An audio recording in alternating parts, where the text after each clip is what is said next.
Siyabonga Mahlangu, who's the head of regulatory affairs there, joins me. Thanks so much for your time on SABC News. Before we get into the court details, talk to us about the different types of spectrum and how they allow service providers to provide to consumers.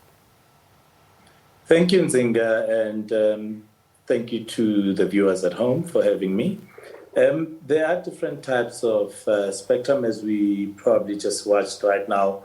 There was a report about 5G spectrum that talks about spectrum that enables 5G. Currently in the mid-band, you have spectrum such as the 3,500 megahertz that for now supports 5G. Of course, there's then spectrum in the upper bands, which also supports 5G, which is known as the millimeter wave.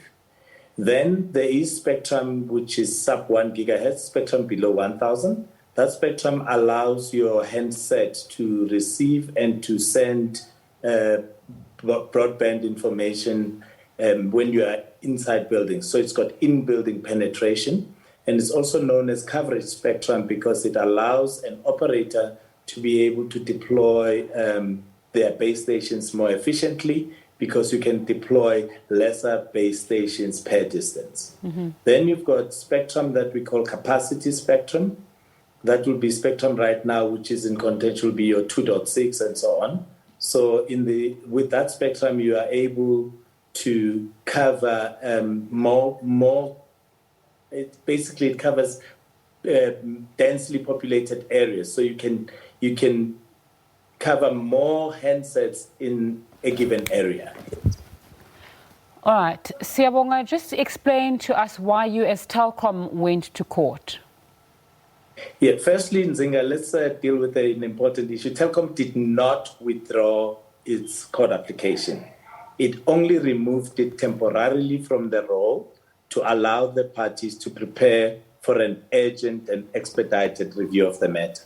Should it be necessary, Telkom would reinstate the matter on the roll and have it heard on an urgent basis.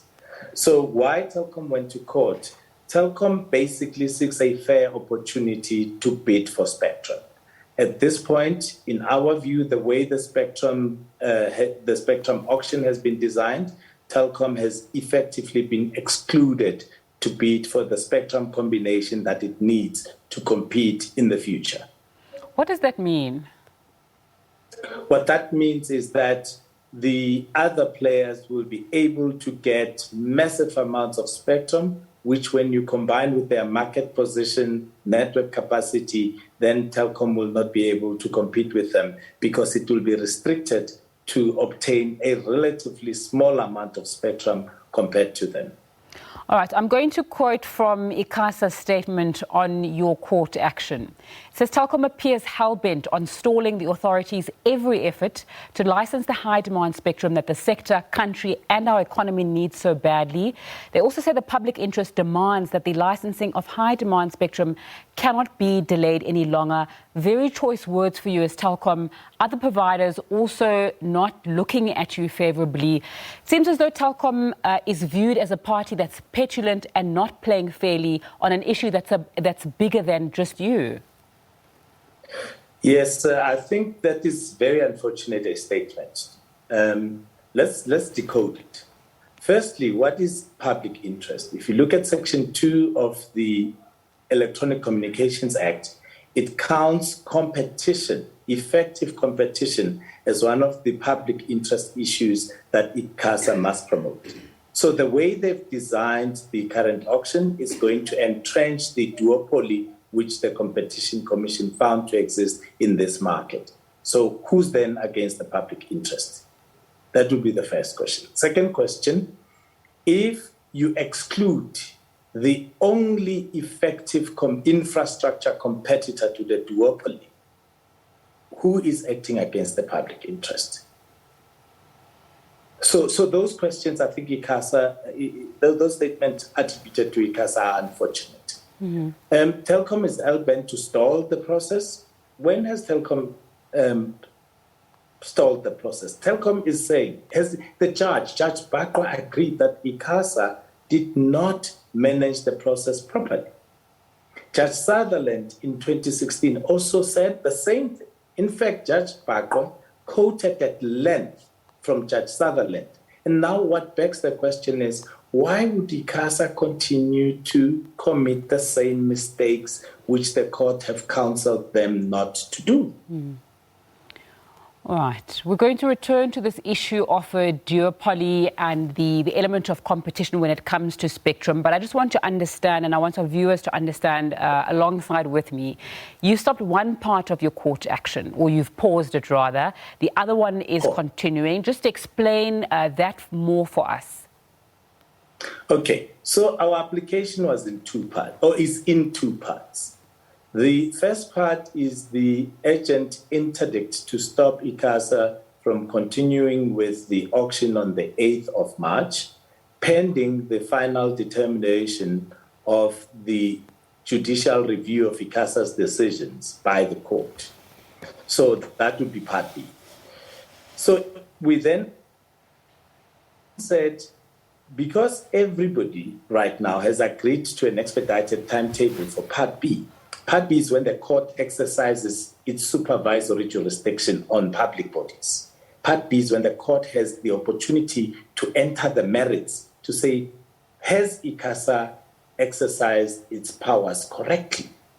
So on that part, everybody has agreed that we need to get to that discussion as soon as possible.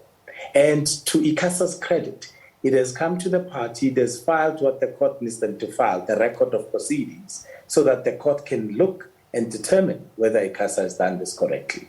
So we think that it is better for the parties to focus on the discussion on the merits. Then we can be able to say, to have the court determine whether the contentions raised by Telkom are correct and whether the ICASA positions are correct. And also it will give a chance to the industry participants to whether they want to participate in that discussion. So those are the two parts of the court application. So the pause is meant to say, let's not stop it if we can get into the merits quickly, because the merits then gives a final determination of them. If we succeed, then there will be no auction. If we do not succeed, then the auction goes ahead. So what you want is there must be an urgent discussion on the merits of the application, whether there are grounds of review which impact on the validity of ICASA's decisions.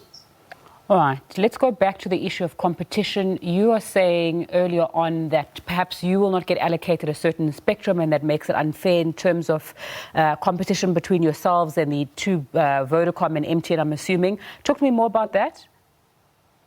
No, we don't want to be allocated. We want to bid for spectrum. So I think what the viewers need to understand is that all we are fighting for is a fair opportunity to bid for this spectrum so that we are able to compete against the duopoly at infrastructure level. In our assessment as Telkom, we are the only effective infrastructure competitor to the two large MNOs.